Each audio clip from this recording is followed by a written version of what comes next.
चाहे अध्यक्ष पद के, चाहे चेयरमैन पद के, चाहे पार्षद पद के जो प्रत्याशी हैं उनके समर्थन में विपरीत मौसम में सफल सभा आयोजित करने के लिए सबसे पहले तो मैं भारतीय जनता पार्टी के सभी कार्यकर्ताओं का, आप सबका हृदय से अभिनंदन करता हूं। मंच पर हमारे प्रदेश सरकार में मंत्रिपरिषद में हमारे सहयोगी बहन और यहाँ की प्रभारी मंत्री कन्नौज की रंजीत तिवारी जी, हमारे प्रदेश सरकार में स्वतंत्र प्रभार के मंत्री और इसी कन्नौज के लोकप्रिय विधायक आदरणीय श्री असीम अरू जी, हमारे जिले के अध्यक्ष जिनके नेतृत्व में भारतीय जनता पार्टी नगर निकाय का चुनाव लड़ रही है, नरेंद्र सिंह राजपूत जी, इस चुनाव की दृष्टि से प्रभारी का दायित्व देख रहे श्री मुखलाल पाल जी,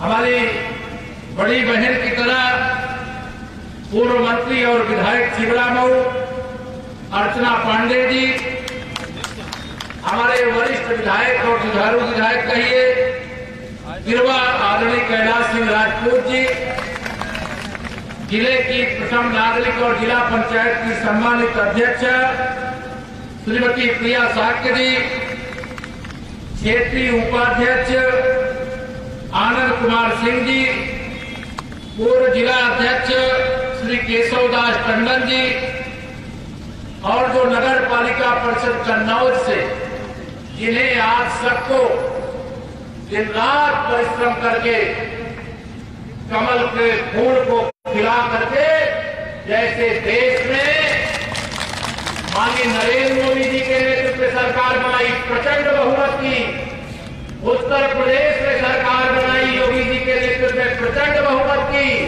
वैसे ही नगर पालिका में भी प्रचंड बहुमत की सरकार श्रीमती उषा दीक्षित जी और हमारे प्रदेश के नेता जिनको मेरे काशी क्षेत्र का प्रभार भी महामंत्री के नाते देखते हैं और आज भी इनका बुलावा बहुत वहां रहता, जो अखिलेश यादव जी की नींद हराम किए रहे।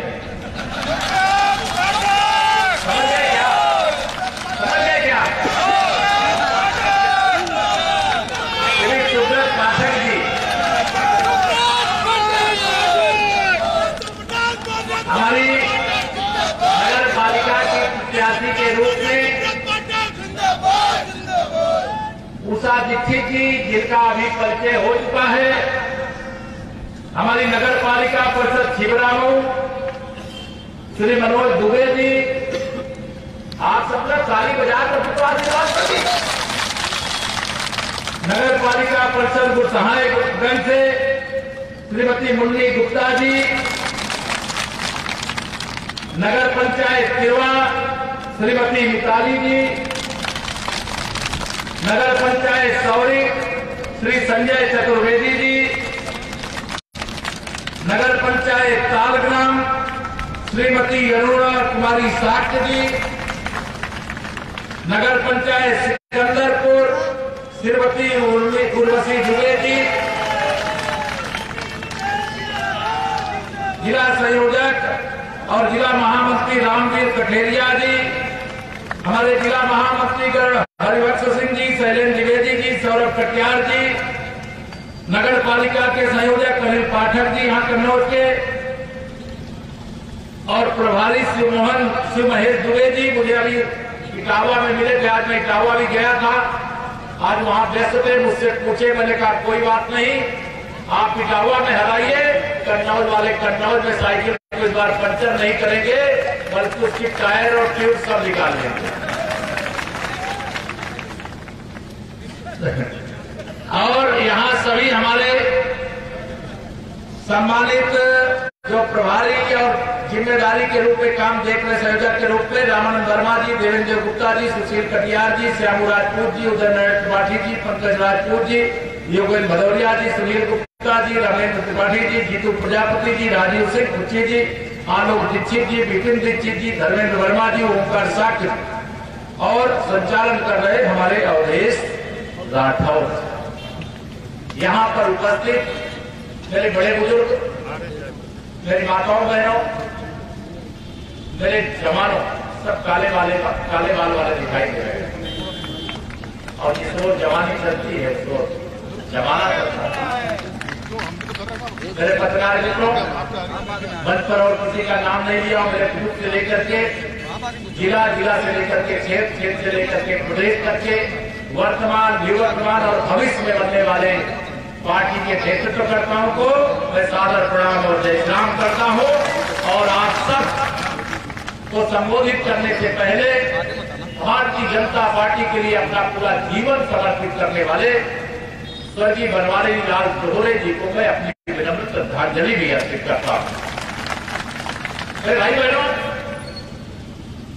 आपने देश और प्रदेश में भारतीय जनता पार्टी का कमल खिला दिया, डबल इंजन की सरकार बना।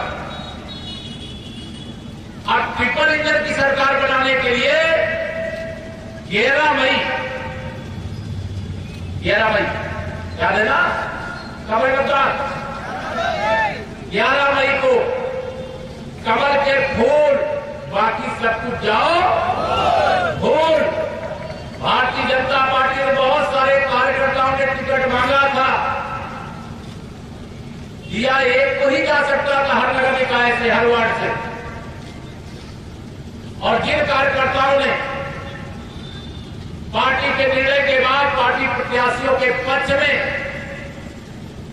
एक समर्पित कार्यकर्ता की तरह, बनवारी लाल दोहरे जी की तरह पार्टी के लिए काम कर रहे हैं, भविष्य में उनके सम्मान को बढ़ाने में पार्टी के द्वारा कोई कमी नहीं रखी जाएगी।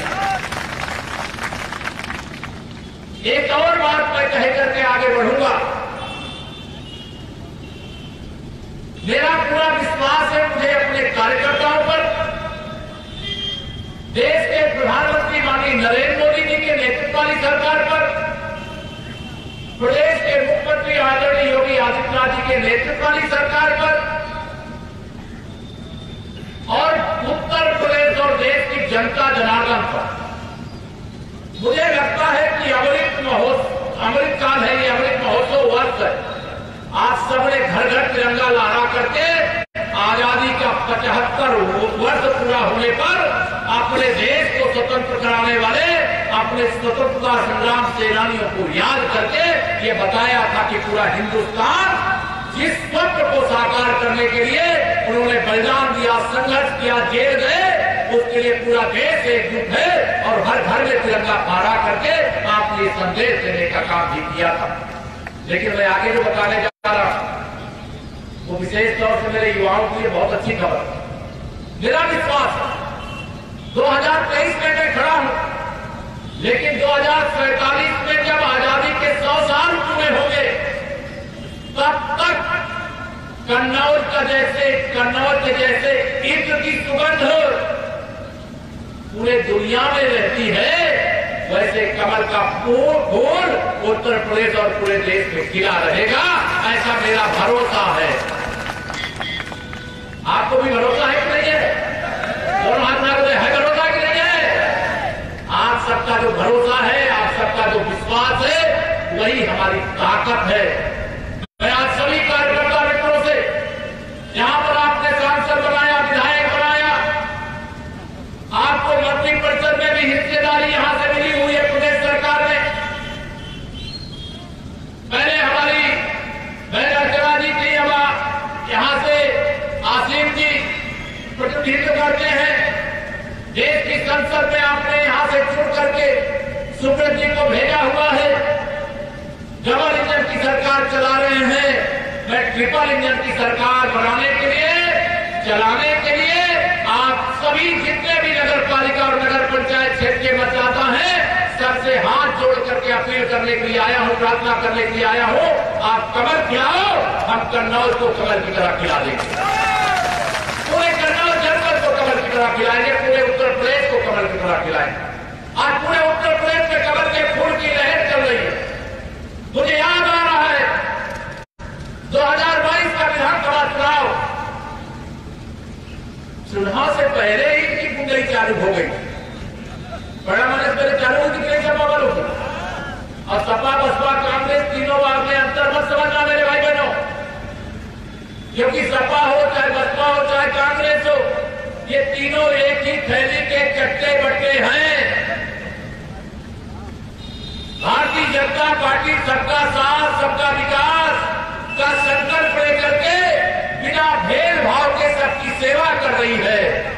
और इस सेवा के दम पर मैं यहां कहता हूं, जिस भी नगर निकाय में जाता हूं, जिस जिले में जाता हूं, मैं विधानसभा लोकसभा में तो 100 में 60 हमारा है, 40 में बंटवारा है कहता हूं, लेकिन नगर पालिका के चुनाव में, नगर पंचायत के चुनाव में मैं कहना चाहता हूं कि डबल इंजन की सरकार ने अगर बिना भेदभाव के सेवा किया है तो 100 में 75% हमारा है, 25% में बंटवारा है और बंटवारे में भी हमारा है। और इसको सफल करने की जिम्मेदारी आप सभी कार्यकर्ता मित्रों की, जनता जनार्दन की है। मैं आप सबको यहाँ पर यह निवेदन करने के लिए याद दिलाना चाहता हूँ। 2022 का चुनाव चल रहा था विधानसभा, ऐसा लग रहा था कि जैसे 2022 का चुनाव परिणाम आने से पहले ही गुंडों, अपराधियों और माफियाओं की उत्तर प्रदेश में सरकार बन गई हो। अराजकता शुरू कर दिए कि नहीं किए, बताइए जरा। लगता है ये तीनों को अराजकता पता चली, सबको पता है कि नहीं? पूरे प्रदेश में ऐसा माहौल बनाने का प्रयास किए और सपा के मुखिया 400 सीटें जीत रहे। मैंने कहा मेरी लाल का हसीन सब देखने वाले श्री अखिलेश जी और समाजवादी पार्टी, चाहे बहुजन समाज पार्टी, चाहे कांग्रेस पार्टी, उसका तो अता पता ही नहीं है। लेकिन ये तो ये मालूम नहीं था, मेरे कई जो मित्र थे, ज्योतिषी मित्र थे, बहुत अच्छे कुंडली देख लेते। उन्होंने कहा हमने तो देखा है कि श्री अखिलेश यादव की कुंडली में अभी 25 साल तक सत्ता का योग ही नहीं। मैं आप सब लोगों से कहना चाहता हूं मेरे भाइयों बहनों, भारतीय जनता पार्टी की 2014 में देश में सरकार बनने के बाद, 2017 में प्रदेश में सरकार बनने के बाद आप बताइए कि आप चैन के साथ ले पा रहे हैं, नहीं ले पा रहे? पहले उत्तर प्रदेश के अंदर गरीबों के, किसानों के, व्यापारियों के साथ कितना अन्याय और अत्याचार होता था।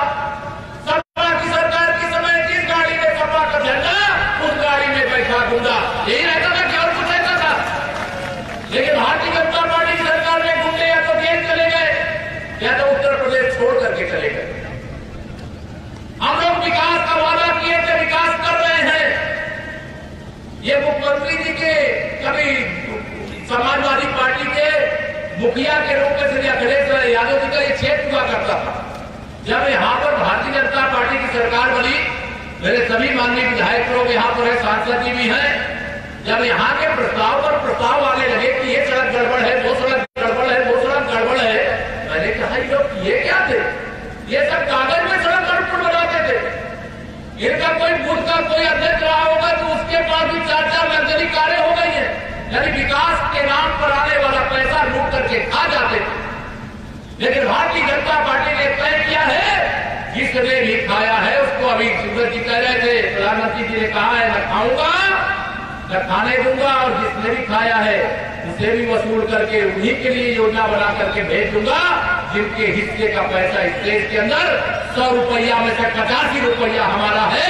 या तीनों की टिप्पणी जो कोशिश करती थी, उस कोशिश को विफल करने की ताकत आज आप भारतीय जनता पार्टी को देने का काम किए। मैं आप सब लोगों से यहां पर कहना चाहता हूं मेरे भाई बहनों, 11 मई को मतदान होना है, 13 मई को वोटों की गिनती होनी है और कन्नौज वाले कार्यकर्ताओं में विशेष जिम्मेदारी लेकर के जा रहे हो। मुझे पता चला है कि कन्नौज नगर पालिका में तो यहाँ सपा का खाता ही नहीं खुल रहा, सही है ना? यहाँ तो कमल खिल रहा है, कमल खिल रहा है, खिलाए कि नहीं खिला? एक निवेदन और करना चाहता हूं,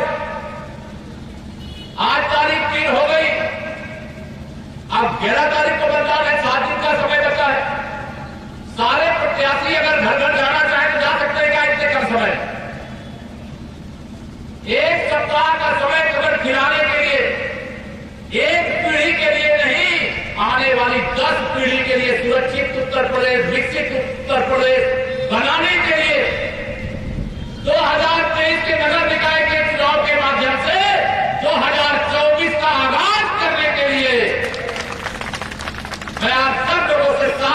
समय मांगता हूं। बताइए 7 दिन कौन लगाए? दोनों हाथ उठा बताओ जरा मुझसे जो वादा करिएगा वो आप निभाइएगा। और एक वादा मैं करके आपसे जा रहा हूं, चुनाव जीतने के बाद विजय उत्सव मनाने के लिए मैं यहां पर फिर आऊंगा। चुनाव जीतने के बाद विजय उत्सव मनाने में यहां पर फिर आऊंगा। और इतने कार्यकर्ता अगर कमर खिलाने के लिए लग जाएंगे, चाहे सपा वाला हो, चाहे बसपा वाला हो, चाहे कांग्रेस वाला हो, और चाहे कोई भी हो, इतना कार्यकर्ता किसके पास है जी? तन समर्पित, मन समर्पित और यह जीवन समर्पित, जी चाहेता है मातृभूमि मैं तुझे कुछ और भी दूं। इस भाव से जो काम करने वाला जिस पार्टी के पास कार्यकर्ता है, कार्यकर्ताओं की फौज है, इतना कार्यकर्ता जब चुनाव जिताने के लिए लग जाएगा, जब ये 2022 नहीं जीत पाए, 2023 जीत पाएंगे क्या? और 2024 में माननीय नरेंद्र मोदी जी के नेतृत्व में फिर से देश की सरकार चाहते हो नहीं चाहते हो? दोनों हाथ चाहते हो नहीं चाहते हो? और 2024 में सरकार बनाने के लिए 2023 में कमल खिलाना जरूरी है। ये सुशासन और विकास का कमल है। उत्तर प्रदेश के कन्नौज के हर नागरिक की सुरक्षा की गारंटी का कमल है। और यहां नगर पालिका के अंदर मैंने कहा प्रचंड बहुमत की सरकार, नगर पंचायत में प्रचंड बहुमत की सरकार, और सरकार के माध्यम से प्रस्ताव लखनऊ भेजिए चाहे दिल्ली भेजिए, दोनों खजाने की चाबी तो आपके पास है। जो भी योजना भेजेंगे उसको स्वीकृत करा करके नगर क्षेत्र को भी कमल के फूल की तरह खिलाने में कोई कमी बकाया नहीं रखेंगे। ये आप सबको भरोसा दिलाते हुए आप सबसे ही कहकर के जाना चाहूंगा, मौसम थोड़ा खराब है। मुझे तो पायलट कह रहे थे कि शायद उतरना मुश्किल होगा। मैंने कहा अगर उतर नहीं पाइएगा तो जहां सभा है वहां 2-3 बार घुमा जरूर दीजिएगा। मैं वहां का दर्शन कर लूंगा, मैं समझूंगा कि यहाँ दर्शन, मैं यहाँ सभा में पहुंच गया। लेकिन आप सबके लिए, मेरे लिए ये शुभ है कि जब भी मैं कन्नौज आता हूं, कन्नौज वाले कमल जरूर खिला देते। और यह ऋण है कन्नौज का मेरे ऊपर कि आप मेरा भी मान रख लेते, मेरी पार्टी का मान रख लेते हैं, क्योंकि मैं एक ही नारा लगाता, बाकी सब कुछ जाओ वोट, याद रखो नरेंद्र मोदी और कमल का वोट। या जब नारा लगाता हूं तो मुझे लगता है कि हर कार्यकर्ता के अंदर एक करंट दौड़ जाती है। यह कमल का फूल किसका है? ये मानी नरेंद्र मोदी जी का। कमल का फूल किसका है? मानी योगी आदित्यनाथ जी का। कमल का फूल किसका है? मानी जेपी नड्डा जी का है। ये कमल का फूल किसका? मानी गृहमंत्री अमित शाह जी का है। इसी धरती पर हम लोग जब आए थे तो इस प्रकार के अहंकार को बयान दिए जा रहे थे। आजकल मैंने सुना है कि सपा के मुखिया कह रहे कि यहां से लोकसभा लड़ेंगे, तो लोकसभा का संदेश तो नगर निकाय के चुनाव से उनको दे देना चाहिए, नहीं दे देना चाहिए? देना चाहिए, नहीं देना चाहिए? मुझे पूरा विश्वास है आप सबके ऊपर और आप भरोसा रखिए। मैं उत्तर प्रदेश की पूरे प्रदेश में दौड़ रहा हूं, इसलिए बता रहा हूं कि उत्तर प्रदेश के अंदर भारतीय जनता पार्टी की तेज आंधी चल रही है कि सपा बसपा कांग्रेस नहीं दिखाई नहीं पड़ रही। ये लोग सोचते हैं कि हम जातिवाद की राजनीति करके, तुष्टीकरण की राजनीति करके, गुंडों, अपराधियों, माफियाओं के बल पर चुनाव जीत लेंगे। तो क्या आप बताओ जातिवाद की राजनीति यहां सफल हो सकती है क्या? गुंडों के बल पर बूथ कब्जा किया जा सकता है क्या? अगर सपा की सरकार होती तो आप वोट डाल पाते क्या? इसीलिए 25 साल के लिए सपा चली गई। 25 साल बाद कौन क्या रहेगा देखा जाएगा। जैसे काले बाल वालों की विशेष तैयारी, यह जो है ना 25 साल बाद आप में से कौन विधायक बनेगा, कौन सांसद बनेगा, कौन मिनिस्टर बनेगा, इसका कोई पता नहीं है। आपका भविष्य उज्जवल। और भारतीय जनता पार्टी के हर कार्यकर्ता तक ये संदेश पहुंचाना, हर कार्यकर्ता जो पार्टी के लिए, कमल के फूल के लिए समर्पण भाव से काम करता है, भारतीय जनता पार्टी का सीसीटीवी कैमरा उस कार्यकर्ता के पीछे भी लगा हुआ है। जब उचित समय आएगा तो उसको शानदार और जानदार सम्मान देने में भी पार्टी न पीछे रही है और न पीछे रहेगी। मैं आज जब इस सभा में आया हूं तो समाजवादी पार्टी का चरित्र क्या है, मुझे नीरज मिश्रा जी की याद आ रही, महेश कुशवाहा जी की हत्या की घटना याद आ रही, अभी ग्राम प्रधान अरुण साक्य जी की हत्या किस प्रकार से इन लोगों ने करवाने का काम किया। अब भाजपा के समय अपराध करोगे तो जेल जाने से कौन बचा पाएगा? लेकिन यहाँ आश्वासन इसलिए कर रहा हूं कि समाजवादी पार्टी और बहुजन समाज पार्टी या कांग्रेस पार्टी, इनका एक ही लक्ष्य रहता है, अगर सत्ता मिल जाए तो लूट कर खा जाओ। अगर कहीं पर भी इनको नगर पालिका में जगह मिल जाए, ब्लॉक में जगह मिल जाए, जिला पंचायत में जगह मिल जाए, विधानसभा में जगह मिल जाए, तो इनका चरित्र ही जनता की सेवा का नहीं है, जनता के शोषण का है, जनता को लूटने का है। हमारे प्रधानमंत्री जी एक ही हम लोगों को सीख देते हैं, चले बेटे चलते जाइए, सेवा करते जाइए। और दुनिया के अंदर भारत का मान बढ़ाने के लिए जो माननीय नरेंद्र मोदी जी के नेतृत्व में 8 साल के अंदर हुआ है, ये सपा बसपा की बैसाखी पर चलने वाली कांग्रेस के 60 साल के कार्यकाल में वो काम नहीं हुआ है। मैं आज आप सब लोगों से यहाँ पर यही कह करके जाऊंगा, भारतीय जनता पार्टी जैसे गंगा जी, यमुना जी, सरस्वती जी की त्रिवेणी में प्रयागराज से आता हूँ, जिससे त्रिवेणी जैसे वहां बहती है, वैसे ही भारतीय जनता पार्टी अगड़ा वर्ग हो, चाहे पिछड़ा वर्ग हो, चाहे अनुसूचित वर्ग हो, या तीनों की त्रिवेणी कौन है? तो भारतीय जनता पार्टी है। सबको साथ लेकर कौन चलता है? तो भारतीय जनता पार्टी है।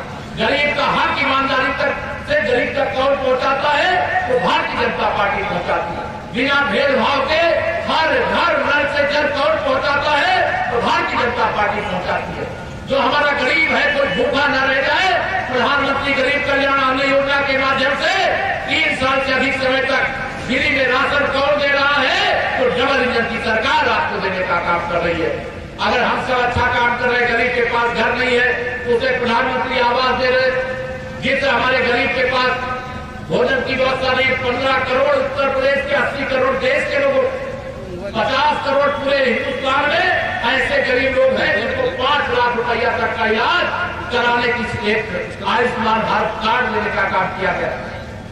जिन गरीबों के घर में बिजली नहीं पहुंची तो उनके घर में बिजली लगाने का काम किया गया। प्रधानमंत्री किसान सम्मान निधि बिना भेदभाव के हमने हिंदू मुसलमान अगड़ा पिछड़ा जातियां नहीं देखी, जो किसान है उसका सम्मान है।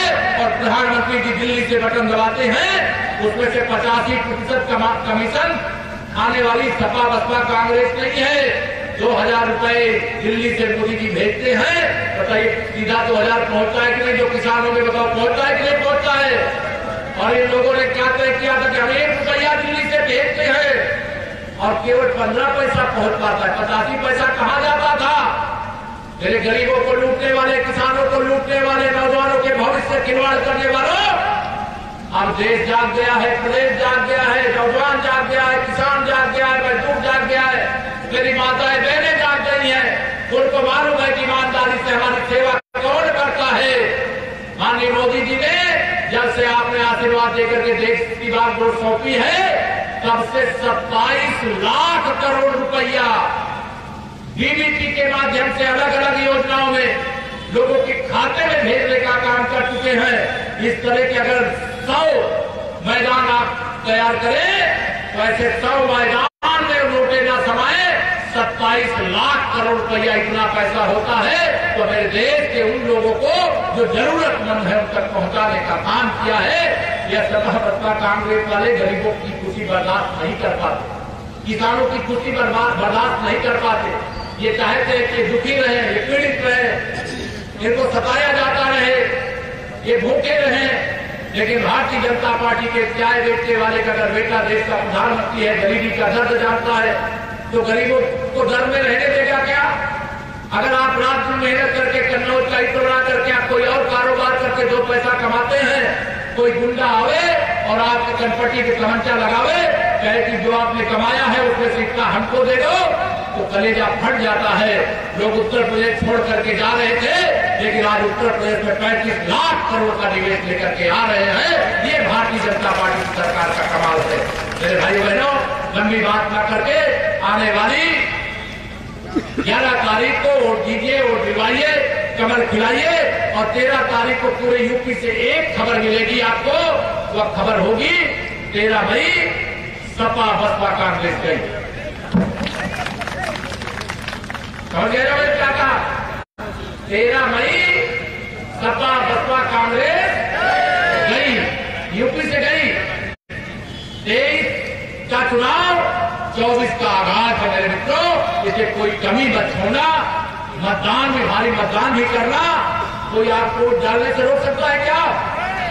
दोनों हाथ उठा रोक सकता है क्या? और सपा वाले होते तो आपको वोट डाल सकते थे क्या? अब सपा वाले गए, भाजपा वाले आ गए। अब कमल खिलाने की जिम्मेदारी आपकी। मैं मंच को, मंच के सामने बैठे हुए जनता जनार्दन को बहुत बहुत प्रणाम करके कमल खिलाने की अपील करते हुए मेरे सारे प्रत्याशी जीत करके आने चाहिए, जिससे विजय उत्सव मनाने में मजा आए। यहाँ चाहे वो अध्यक्ष, चाहे पंचायत के चेयरमैन, चाहे पार्षद, सबका रखना ध्यान, और हम लोग रखेंगे प्रदेश सरकार की ओर से सभी क्षेत्रों का ध्यान। या विश्वास दिलाते हुए देता हूं अपनी बाड़ी को विराम। जरा दोनों हाथ उठा करके बोलिए जय श्री राम, जय श्री राम, भारत माता की।